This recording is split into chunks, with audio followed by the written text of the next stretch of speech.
ജനങ്ങളുടെ ജീവന് സംരക്ഷണം ഉറപ്പാക്കാൻ കഴിയാത്ത വനമന്ത്രിയെ പുറത്താക്കണമെന്ന് കേന്ദ്രമന്ത്രി വി മുരളീധരൻ. വയനാട്ടിൽ ആനയുടെ ആക്രമണത്തിൽ കൊല്ലപ്പെട്ട അജീഷിന്റെ കുടുംബവും ഈ ആവശ്യം മുന്നോട്ട് വച്ചിട്ടുണ്ട്. നികുതിദായകരുടെ പണം കൊണ്ട് AK ശശീന്ദ്രനെ പോലുള്ളവരെ തീറ്റിപ്പോറ്റേണ്ട കാര്യമില്ല എന്നും വി മുരളീധരൻ ആറ്റിങ്ങലിൽ പറഞ്ഞു. കർണാടക സർക്കാർ റേഡിയോ കോളർ ഘടിപ്പിച്ച ആനയായിട്ടും മുന്നറിയിപ്പ് നൽകാൻ പോലും വനംവകുപ്പിന് കഴിയാതിരുന്നത് ഗുരുതര വീഴ്ചയാണെന്നും അദ്ദേഹം വ്യക്തമാക്കി.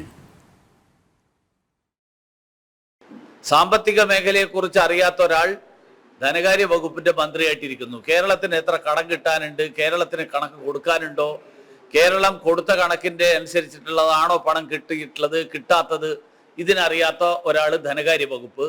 വനം വകുപ്പിന്റെ കാര്യങ്ങൾ അറിയാത്ത ഒരു മന്ത്രി വനം വകുപ്പിന്റെ ചുമതല. മന്ത്രിയുടെ ജോലി ഓരോ ദിവസവും മണിക്കൂർ കണക്കാക്കിയിട്ട് മാധ്യമ പ്രവർത്തകരെ കണ്ട് ആന ഇങ്ങോട്ട് പോകുന്നു അങ്ങോട്ട് പോകുന്നു എന്നുള്ള വിവരം കൊടുക്കലല്ല, പകരം ഇതിന് പരിഹാരം കണ്ടെത്താൻ വേണ്ടിയിട്ടുള്ള ശ്രമമാണ്. ഈ മരിച്ച അജീഷിന്റെ അച്ഛൻ ആവശ്യപ്പെട്ടിട്ടുള്ളത് ഈ മന്ത്രിയെ പുറത്താക്കണം എന്നാണ്. കാരണം ഏറ്റവും ചുരുങ്ങിയത് കേരളത്തിലെ ജനങ്ങളുടെ നികുതിദായകരുടെ പണം നഷ്ടപ്പെടുന്നതെങ്കിലും ഒഴിവായി കിട്ടും. ഈ മന്ത്രി ഉള്ളതുകൊണ്ട് പ്രത്യേകിച്ച് ഒരു ഗുണവും ജനങ്ങൾക്കുണ്ടായിട്ടില്ല. അപ്പൊ അങ്ങനെ ഒരു മന്ത്രിയെ നികുതിദായകരുടെ പണം കൊണ്ട് തീറ്റിപ്പോറ്റേണ്ട ആവശ്യമുണ്ടോ എന്നുള്ളതാണ് കേരളത്തിലെ ജനങ്ങളുടെ മുന്നിലുള്ള ചോദ്യം.